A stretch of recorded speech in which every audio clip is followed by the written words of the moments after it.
Ang kwento ni Tomby. Ang kwentong ito ay hango sa totoong buhay. Mula ito sa isa nating tagapakinig. Karanasan ito ni Tino. Walang eksaktong taon. Probinsya ng Leyte. Buntong hiningang tinititigan ni Tino ang kaba ng palay na binigay ni Mang Timoy bilang pasasalamat sa serbisyo. Ito ang nag-asikaso ng palayan mula sa pagtatanim hanggang sa pag-ani. Maingat na inilagay sa nakalatag na sako ang mga ito. Dahan-dahang pinagpag upang matanggal ang mga butil. Sa kalagitnaan, may tumalisik na butil. Napakunot noo ang binata dahil kakaiba ito. Mas malaki ng kaunti sa iilan. Matigas na parang bato at nag-iinit. Itinabi dahil sa tingin niya hindi naman masasaing. Matapos ang mga gawain, nagpahinga na ito. Makaraan ang ilang oras nabulabog si Tino sa ingay. Pagsilip sa bintana, may nilalang na gumagapang sa hindi kalayuan. Ang dalawang aso niya ay panayang tahol.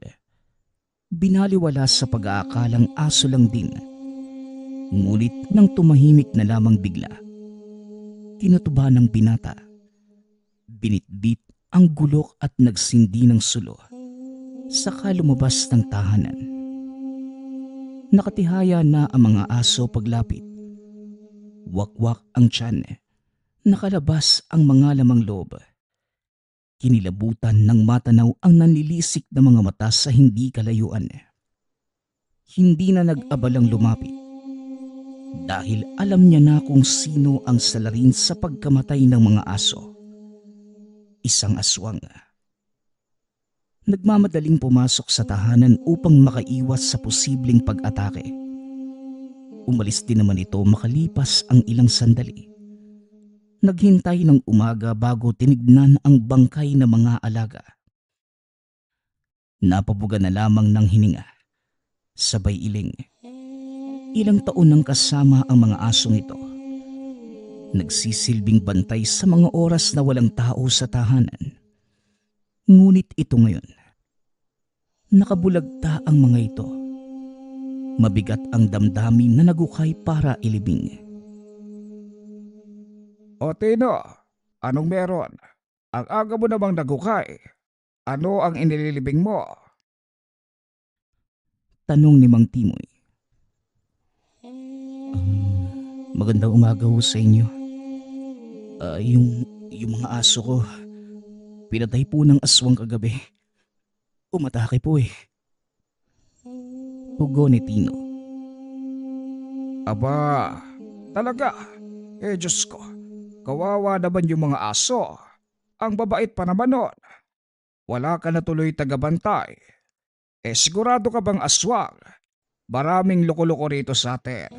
Mga tambay noong nakaraang pinagkaisahan yung kalabaw ko.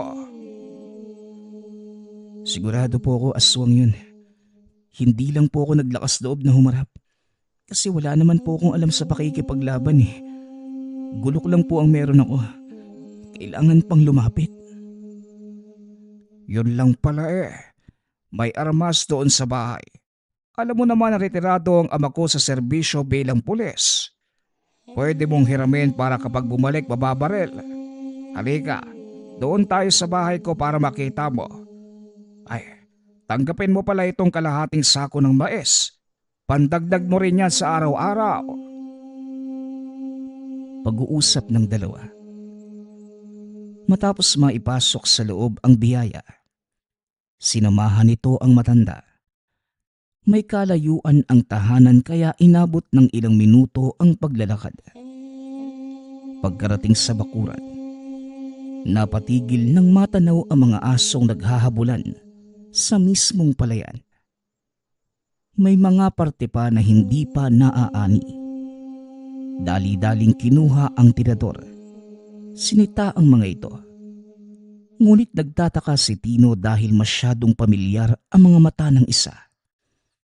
Tumingin pa ito sa kanya bago kumaripas ng takbo. Iwinaksi na lamang din saka bumalik sa bahay ni Mang Timoy. O Tino, ito ang baril na inuwi ng ama ko noong araw. Nilinis ko na rin yan, kaya maayos at hindi kinalawang. Ginagamit ko rin minsan pero kaunti na lang kasi ang bala, kaya itinago ko na. May natira, hindi siguro umabot ng 10. Sakto lang ito para itumbang sino mong balasubas dyan. Wika ni Mang Timoy. Iniabot nito kay Tino ang armas. Ayos po ito, pero hindi naman po kasintado eh. Baka masayang lang yung bala. Wala po ba kayong pangontra na lang? Diyos mio kang bata ka. Ito ang mainam kasi tanso ang bala. Takot kaya sa ganito yung aswang.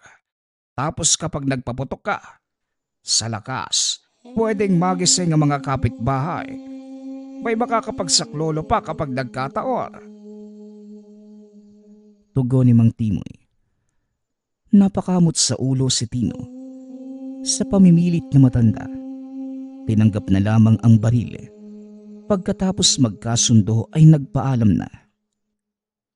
Pagkarating sa tahanan, kaagad inatupag ang paggiling ng mais. Meron itong mano-manong gilingan na bato, kaya walang problema sa binata. Doble rin ang pagbabantay dahil nagbilad din ng palay. Sa kalagitnaan, napansin muli ang aso. Nagtatago sa halamanan. Tanging ulo lamang ang nakikita. Tumayo si Tino. Tinitigan ito. Para kasing ito talaga yung sadya sa paraan ng tingin. Hindi nagpakampante ang pinata.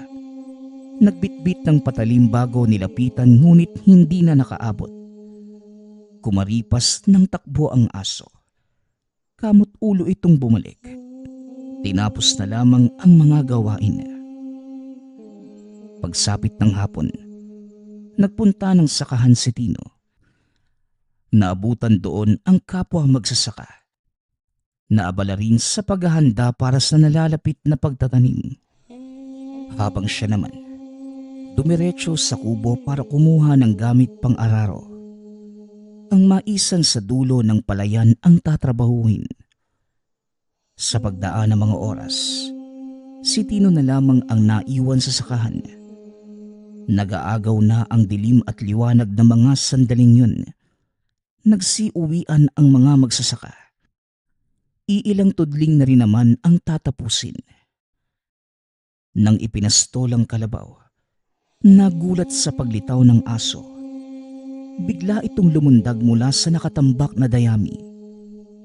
Dali-daling tumakbo nang humugot ng patalim ang binata.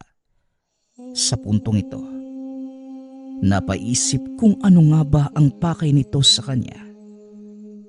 Pagsapit ng gabi, gumawa ng kape galing sa bigas na mais. Nasanay sa amoy nitong sunog kaya hindi napansin ang lumalapit na aswang. Gumagapang ito mula sa bakuran hanggang sa may silong. Matyagang naghintay kung kailan mapapansin.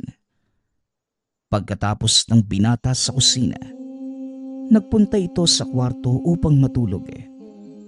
Binuksan ang aparador upang kumuha ng unan. Nahinto ito nang makita ang butil. Bahagyang kumikinang, gumagalaw at mararamdaman ang pag-init. Nakatitig lamang rito ang binata. Ilang sandali pa, natunugan ang nilalang. Otomatikong kinuha ang baril saka sunod-sunod na nagpaputok. Sa pintuan lamang din tumayo. Natatakot itong lumabas. Muling pinihit ang gatilyo ng lumingon ito. Nang mawala na, kaagad kinandado ang mga bintana at pinto. Kabadong naupo ang binata. Hindi makapaniwala sa nangyayari. Walang maisip na dahilan si Tino para balik-balikan siya ng aswang. Inalala pa ang mga sandali sa sakahan o sa mga taong nakausap. Hindi matandaang may nakasagutan o naagrabyado. Sa lalim ng pag-iisip, sumagi sa isipan ang butil. Kinuha ito ni Tino at tinitigang mabuti. Hindi na to umiinit ah. Wala na rin yung pagkinang. Tapos hindi na rin gumagalaw. Pero kanina, sandali, nung may aswang, ganun siya. Pero ngayon wala na. Wika ni Tino sa sarili. Napabuntong hininga ang binata. Hindi maunawaan ang takbo ng mga kaganapan. Bahagyang sumakit ang ulo. Ibinalik na lamang sa aparador ang butil ng bigas. Kinabukasan, ito pa rin ang iniisip ni Tino. Hindi mapalagay kaya nagtanong na kay Mang Timoy. Manong, yung sinabi kong aswang bumalik kagabi. Pero bago yun, may aso na palagi nagpapakita sa akin. Hindi ako sigurado kung nakita ko na siya dati. Pero parang pamilyar yung mga mata niya eh. Hindi kaya iisa lang yung aswang, tsaka yung aso na yun? Tanong ni Tino. Malaki ang posibilidad na iisa dahil may kakayahan ng aswang na magpanggap bilang hayop. Kadalasang wangis ng aso ang ginagaya. Maayos na ba ng lagay mo? Siguro, nalabanan mo gamit ang binigay kong armas ano? Tugon ni Mang Timoy. Opo, maraming salamat po doon ha. Kaso, sa sobrang taranta ko, putok ng putok kaya ayun. Naubos ko kagad yung bala. Hindi ko pa tinamaan. Muling wika ni Tino. Natawa ang matanda sa sinabi ng binata. Tinapik siya nito sa balikat. Ang importante, Tino, nalampasan mo kagabi. Kung sakaling magparamdam uli, delikado na ito. Hindi kasi bumabalik ang aswang kung hindi naman kailangan. Pwera na lang siguro kung buntis ka.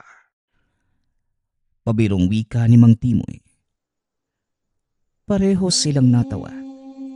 Pagkatapos ng usapan, kanya-kanya na rin sa pagbalik trabaho. Tinapos ang pag-aararo sa maisan. Sunod na ginawa ay ang pag-aayos ng daluyan ng tubig sa palayan. Madilim na nang makapagpahinga. Sa kubo muna tumambay. Tanaw ang malawak na taniman habang tumutungga ng lambanog na iniwan ni Mang Timoy sa kanya. Hindi nagtagal. May aninong gumagalaw sa dulo ng sakahan. Hindi na pinansin dahil daanan din ito. Inakalang may dumaan lamang na tao. Ibinaling ang pansin sa ibang direksyon. Pagkatapos ibinalik din. Ngunit laking gulat ng naaninagan. Hindi ito anino ng tao, kundi isang nilalang. Naalerto ang binata. Bumunot kagad ng patalim. Pumasok ng kubo at sumilip sa siwang. Dire-diretso ang paggapang ng nilalang. Lumalakas ang kabog ng dibdib ni Tino. Dahil sa bawat kurap, palapit ng palapit ang nilalang. Hanggang sa nasa mismong tapat na ng hagdan. Kahubog ng aswang na sumalakay noong gabi. Hindi na nakakilos sa kinatatayuan ang binata. Pawisan, kabado, takot na mga sandaling yun. Tanging ang mga mata lamang ang kumikilos. Nakasunod sa bawat galaw ng aswang. Sa kabutihang palad, wala naman itong ginawang masama. Umalis din makaraan ang ilang sandali. Pinalipas na lamang ni Tino ang oras. Nang masiguradong ligtas ng lumabas, saka lamang siya bumaba at kumaripas ng takbo pauwi ng tahanan. Pagkarating ng bahay, dumiretso sa aparador para kumuha ng gamit. Muling napako ang tingin sa butil. Kinuha niya ito. Naupo sa papag at saka tinitigang mabuti. Sakto namang nakapanya ang kwintas. Naisip na gawin na lamang itong palawit. Sa pagdaan ng mga araw, nakahinga si Tino dahil natigil ang pagpaparamdam ng aswang sa kanya. Ngunit yung aso, panay pa rin ang pagpapakita. Kamuntikan pang atakihin sa puso dahil nanggugulat. Sa pagkakataong ito, nakakaramdam na ng kakaiba ang binata. Dahil sa bawat paglitaw ng nilalang, nag-iinit ang butil.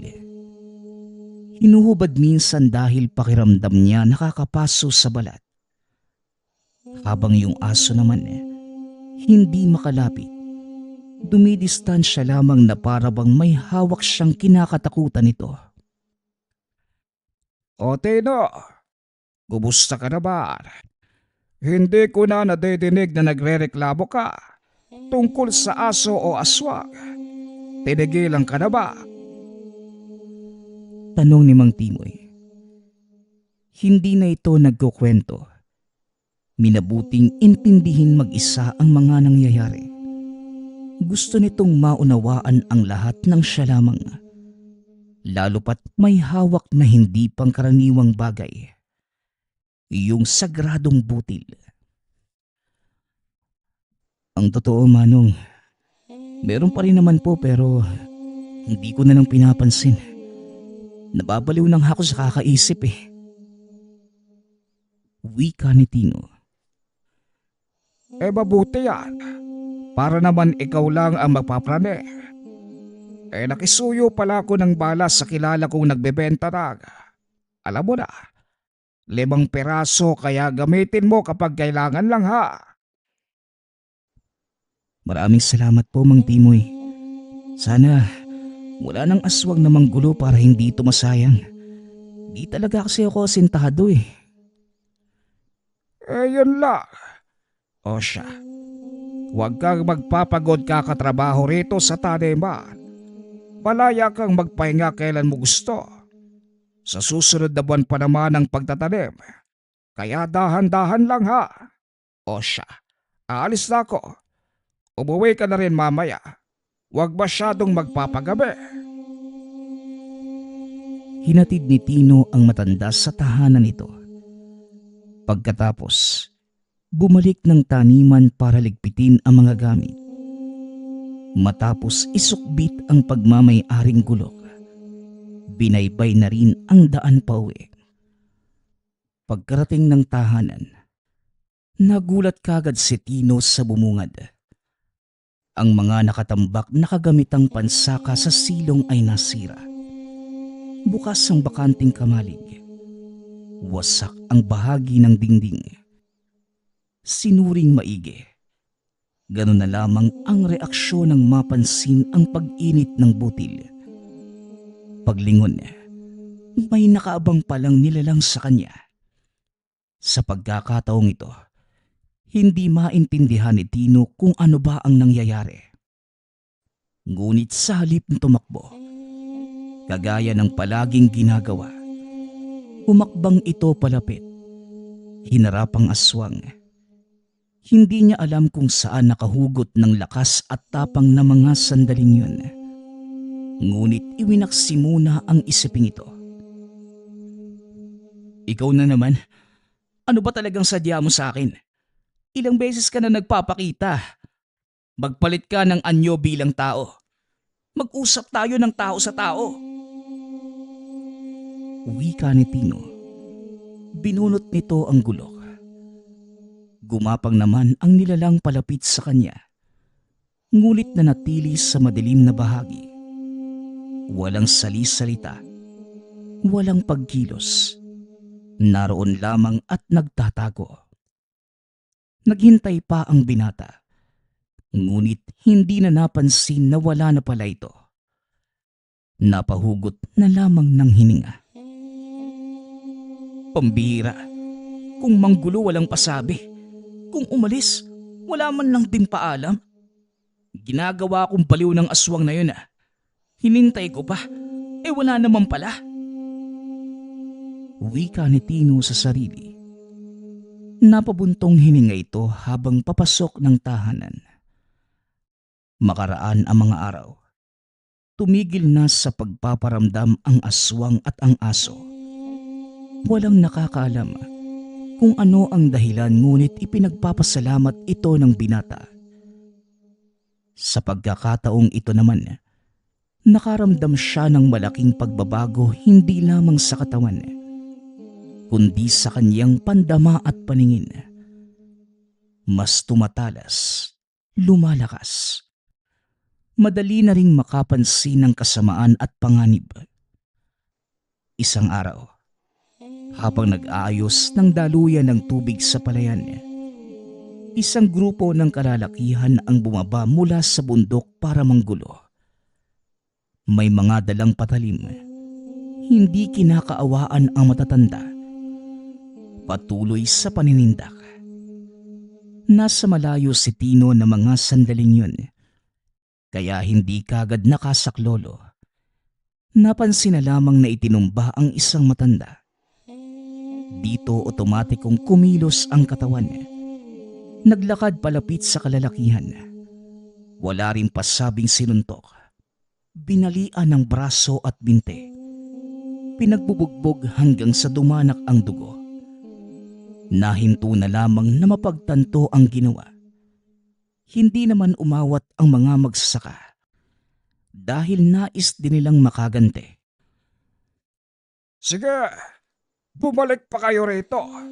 Sa susunod bala nakahabol sa inyo. Sigaw ni Mang Timoy. Binabato ang umaalis na kalalakihan. Kagad namang dinala sa paggamutan ang napuruhang matanda. Abate no, bilib ako sa iyo Parang lumalakas at tumatapang ka na. Natuto ka siguro sa panggugulo ng aso at aswang kahit papano, marunong ka ng lumaban. Ipagpatuloy mo para may tagapagtanggol na rito sa baryo natin. Ikaw lang ang binata sa sakahang ito. Matatanda na ang mga kasamahan mo. Wika ni Mang Timoy. Ngunit hindi ito ang iniisip ni Tino na mga sandaling yun. Dahil kanina, habang nakikipagpisikalan sa mga kalalakihan, naramdaman niya ang ilang ulit na pagsaksak. Ngunit wala naman itong nakitang sugat sa katawan. Kinakabahan, naguguluhan, nagmamadaling umuwi para suriin ang sarili. Kaharap ang salamin. Kinapa ni Tino ang tagiliran at dibdib. Walang sugat ni galos. Matulis ang kutsilyo at balisong na ginamit sa kanya, kaya hindi maiwasang magtanong. Nakailang buntong hininga, kalaunan ay naalala ang pag-init ng butil. Suot-suot pa rin ito ng binata dahil ikinabit na sa kwintas. Kung mahiwaga ang butil na to, kaya niya akong protektahan sa anumang patalim. Anong klase ba ng butil to? Palay lang naman to pero... Muling nahulog sa malalim na pag-iisip ang binata. Pinagtagpi-tagpi ang mga pangyayari. Mula sa pagkakaroon ng lakas at tapang, pagtalas ng paningin at pandama. Ngayon naman ay hindi tinatabla ng patalim. Muling napabuntong hininga ang binata. Tinigil na lamang ang pag-iisip dahil wala namang makuhang kasagutan. Sa panibagong araw, dito na napansin ni Tino ang muling pagpaparamdam ng aso. Ngunit iba na ang kilos nito kumpara dati. Kung noon hanggang sa panggugulat, ngayon umaatake na. Madaling natutunugan ngunit mahirap tapatan. Masyadong agresibo ang aso. Napakabilis ng galaw. Parang sumasaglit lamang sa pagsalakay dahil aalis din kagad. Bago pa makaganti ang binata, hirap din itong hanapin dahil parang bula lamang kung maglaho. Sige lang, naniniwala ako na darating ang araw na mahuhuli din kita. At kapag nangyari yon, sisiguraduhin kong mapapatay kita at gagawin kitang pataba sa lupa. Wika ni Tino. Nagkikiskisan ang mga ngipin nito sa galit. Kagad naman itong umayos nang makita si Mang Timoy. Kaso nga lang, napansin na ang emosyon nito. Oh, wala yatang araw na hindi ka nakabusangot, Tino, ha? Sino na naman ba ang gumulo sa tahimik mong buhay? Tanong ni Mang Timoy. Wala naman po. Sumama lang yung pakiramdam ko. Gabi na ho ah. Bakit pa kayo lumalabas? May kailangan po ba kayong gawin? Tanong ni Tino. Wala naman. Gusto ko lang makasigurado na maayos ka. Nitong nakaraan, napansin ko ang pagsubsob mo sa trabaho. Hindi mo naman kailangan maging masipag ng todo. Baka sabihin ng iba, pinapagod kita. Nakapagtalim na tayo. Ang tanging gagawin mo na lang, magbantay sa mga siraulong pagdidiskitahan ng mga pananim. Yung mga damo sa tabi-tabi, saka na. Hindi pa naman masyadong mayabong. Bukas, magpahinga ka na lang muna sa bahay mo. Alam niyo naman po Mang Timoy na sa pagsasaka umiikot yung buhay ko. Tsaka nagpapahinga rin naman po ko. Hindi lang po masyadong nagpapagod. Wag nang maraming sinasabi. Wag ka nang pumunta ng taniman bukas. Maliwanag ba? Pag-uusap ng dalawa. Napatango na lamang ang binata para matapos na ang usapan. Hindi na nagsalita. Baka madulas pa at may masabing pagsisisihan. Kasama rin sa pagbabago ng sarili. Ang walang kapagurang katawan. Kaya hindi ito mapirme sa tahanan. Palaging nasa taniman para magtrabaho. Hindi ito mapalagay kung walang pinagkakaabalahan. Ng mga sumunod na araw, lalong napagtanto ni Tino ang kakayahan. Natuto na ring tanggapin at yakapin ang biyaya ng butil. Hindi lang siya lumalaban sa mga taong mapang-api. Tumutulong din ito sa kapwa, lalo na kapag pinagdidiskitahan. Higit sa lahat, ang aswang na magpasa hanggang ngayon, hindi niya alam kung ano ang binabalik-balikan. Kasalukuyang binabaybay ni Tino ang daan papunta sa gilingan ng palay. Nakisuyo si Mang Timoy sa kanya dahil naubusan ng bigas. Ibinagsak ang sako-sako. Kinausap ang mga tagabantay. Babalikan na lamang pagkatapos. Sa pag-uwi, biglang napansin ang mabigat na presensya sa paligid. Hindi na muna pinansin dahil maraming kasabayan sa daan. Sinadya niyang dalhin sa taniman ang nakasunod. Wala nang tao roon. Dahil padilim na ng mga oras na yun. Nagulat na lamang sa biglang pagbagsak ng nakapastol na mga kalabaw. Ang sunod na napansin, isang aswang. Nakalambitin sa leeg ng nagwawalang kalabaw. Dali-dali naman itong tinulungan ni Tino. Ibinato ang patalim para bigyang babala ang nilalang. Muling binunot at sinugod ng taga. Sinalubong naman siya. Ito pa rin yung aswang na gumugulo sa kanya. Ngayon ay nakalaban na ng aktwal. Napailing dahil sa pambihirang lakas. Tumilapon ang binata sa putikan. Ilang beses mo na akong inaatake pero hindi ako nagkaroon ng pagkakataon na mapalaban ng maayos. Ganyang ka pala kalakas. Sana naman walang takbuhan na magaganap ngayon. Bigyan mo ko ng magandang laban. Yung tipong ibubuhos mo ang lahat ng lakas mo. Paghamon ni Tino, tila naintindihan ng aswang. Muli itong sumugod sa kanya. Panay ang pagkalmot, pagsakal, kumakagat. Ngunit lahat ay baliwala lamang sa binata. Nang makabawi, pasimpleng hinawakan sa ulo at saka binaon sa putikan. Iniangat sa ere sabay hagis. Tumilapon ito sa ilog.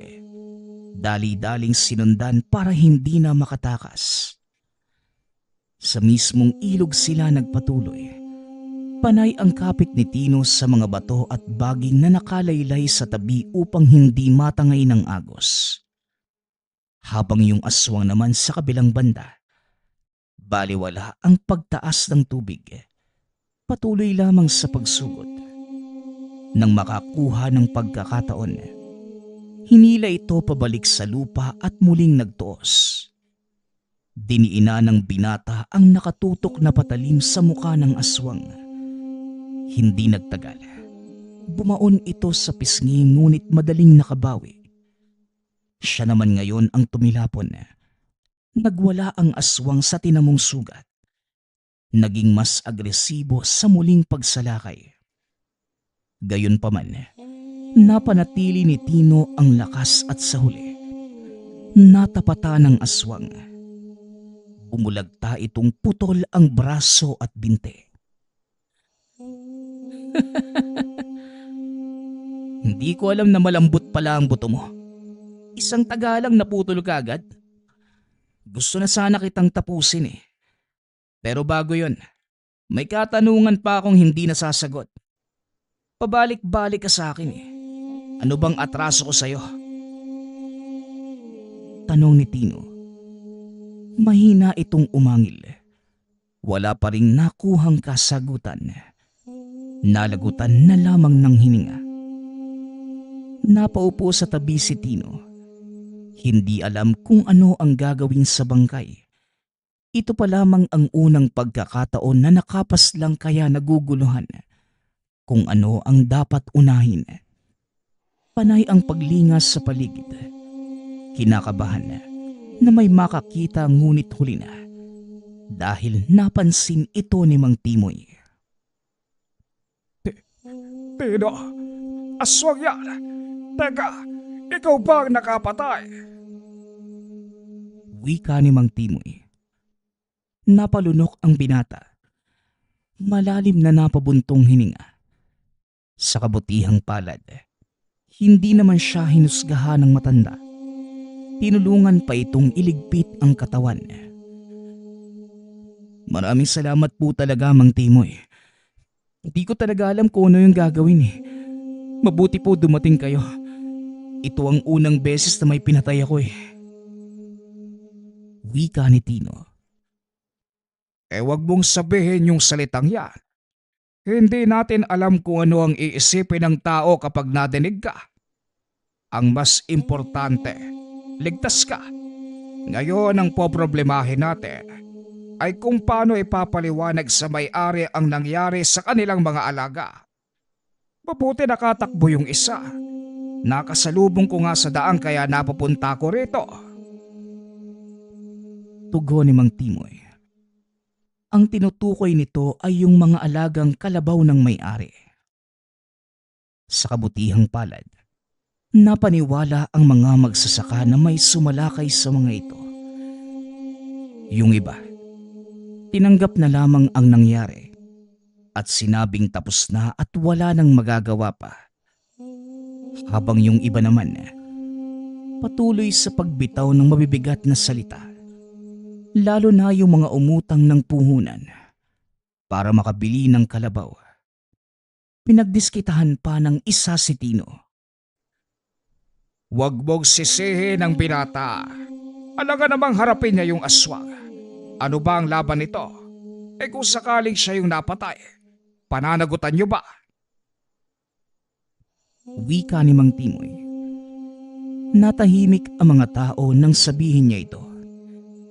inawat na mga kasamahan, nagsiuwian na rin pagkatapos mailibing ang katawan ng mga hayop. Abotenga ang ngiti ni Tino habang iniisip ang napaslang na aswang. Napasabi pa sa sarili, sa wakas, wala na akong poproblemahing banta. Napatay ko na yung aswang. Ilang buwan din ako naghirap sa pakikipaglaban doon. Mabuti na lang mas malakas itong tangan ko. Wika ni Tino sa sarili. Sinimula ng binata ang umaga. Masigla, masaya, na para bang natapos na kahapon ang lahat ng problema.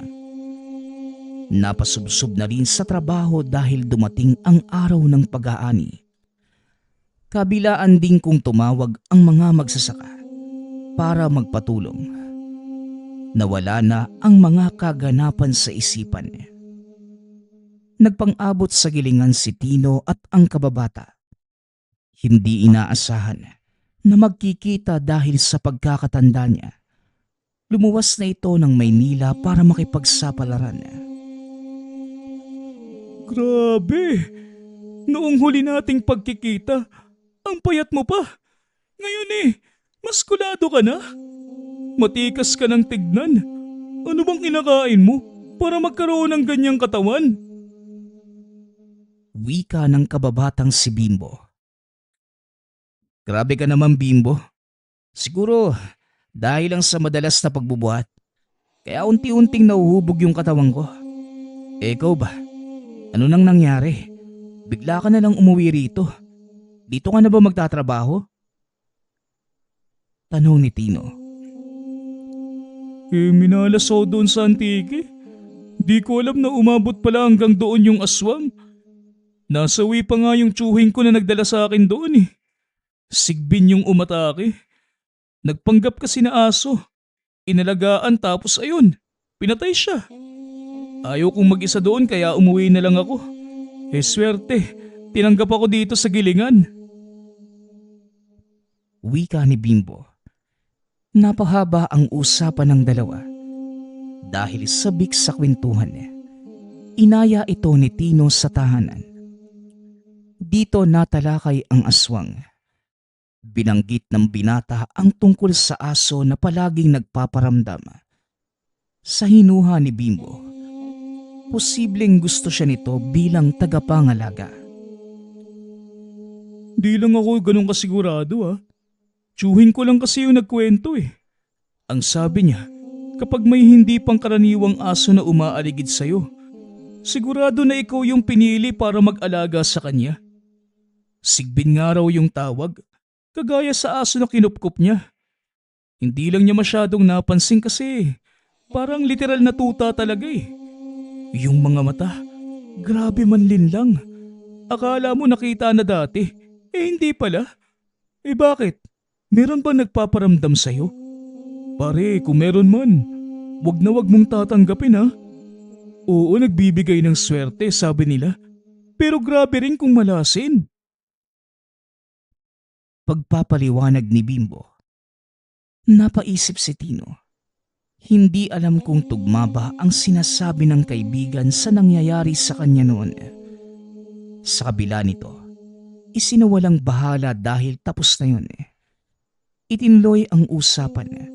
Nagkatuwaan. Subalit kagad napalitan ng pagtataka sa biglaang pag-init ng gamit. Dali-daling sumilip sa siwang ng bintana. Wala namang nakita. Gayunpaman, malakas ang pakiramdam na merong umaaligid. Lumabas si Tino at sinuri ng tingin ang bawat sulok. May nauulinagan na mahihinang pag-angil. Ngunit kahit saan ay walang mahagilap. Aktibo pa din ang gamit kaya hindi siya pumasok. Matyagang naghintay kung kailan lalabas ang nagtatagong nilalang. O pare, anong meron? Bakit nakatayo ka lang dyan? May inaasahan ka bang bisita bukod sa akin? 10 oras na. May darating pa ba? Tanong ni Bimbo. Wala naman. Magpapahangin lang. Pumasok ka na sa loob. Nakahanda na yung higaan. Mauna ka na sa pagtulog. Tugon ni Tino. Di pa naman ako inaantok eh. Samahan na lang kita rito. Ilang taon na rin magmula noong huli kong nalanghap yung sariwang hangin ng lintik na pusa. Aswang pala. Napalingon si Tino sa pagsigaw ni Bimbo. Mabangis na aso ang nakita. Yung palaging nagpaparamdam sa kanya. Ngunit kalaunan, unti-unti itong nagpalit ng anyo. Lalong naging kakilakilabot ang itsura. Nakaliyad, umaba ang mga balahibo sa katawan. Mataas ang mga paa sa likuran kesa sa unahan. Nakalabas ang mga pangil. Mahaba ang mga kuko. At higit sa lahat, nakakasulasok ang amoy. Ganyan mismo yung sigbin na umatake kay Tiyo. Sigbin yan, Tino. Mabilis siyang kumilos. Hindi mo malalaman na nakagat ka na. Natatarantang wika ni Bimbo habang nakahawak sa damit ni Tino. Ganun ba? Pumasok ka sa bahay. Isara mo ang mga bintana at pinto. Ako nang bahala sa halimaw na to. Tugon ni Tino. Lalong nagtaka si Bimbo sa pinakitang tapang ng kaibigan. Ngunit hindi na ito nagtanong pa. Pumasok ng tahanan at saka isinarang mabuti ang lahat ng daanan. Si Tino sa kabilang banda naman, naghintay kung kailan kikilos ang sigbin. Dito niya napagtanto ang sinabi ni Bimbo. Posibleng tama nga ito, na pinili siya noong una para maging tagapangalaga. Ngunit nagbago at umatake nang malaman na meron siyang mutya. Di ko rin hihilingin na mag-alaga ng katulad mo. Magaganan man, pipiliin ko pang magpakamatay kesa may inaarugang sigbin. Umangil ang nilalang. Pagkatapos ay biglang nawala sa harapan niya.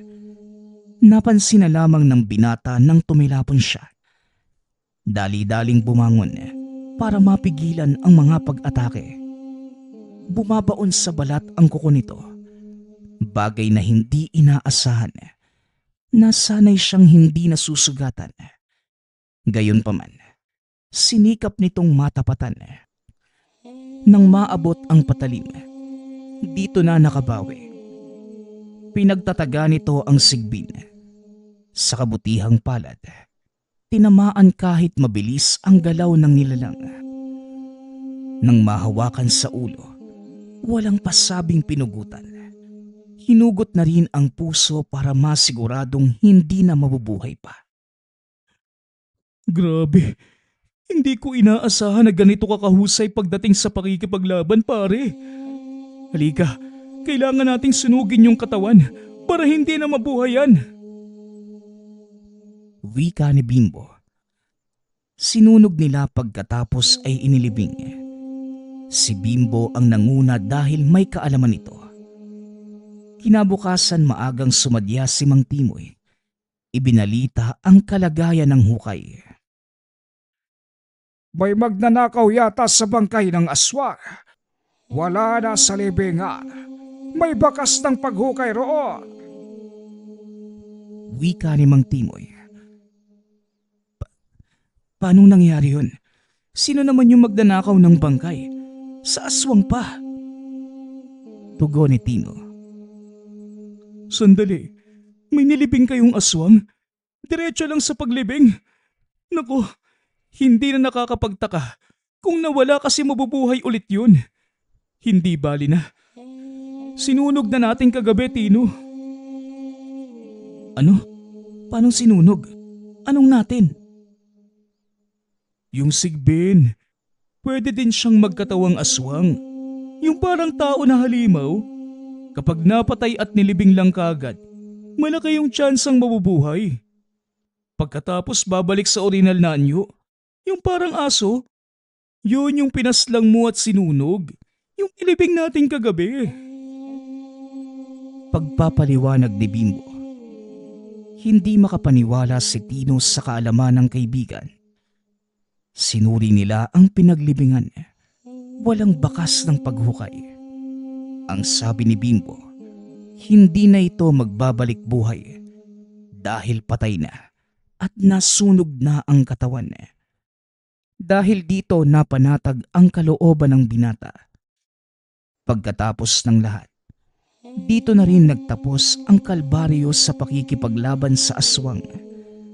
Sa kabila nito, maraming natutunan lalo na ang pagpapahalaga sa mga bagay na naiiba sa nakasanayan. Katulad ng nakitang butil sa kumpol na mga palay. Kung naisip pang itapon, tuluyan na itong nabiktima ng nilalang. Ngunit dahil itinabi at pinahalagahan, ito na ngayon ang nagsilbing malakas na mutya. Nagpapasalamat nga pala ako sa lahat ng sumusuporta sa ating channel. Nawa ay patuloy niyong suportahan at pakinggan ang ating mga kwento. Hanggang sa muling pakikinig. Paalam.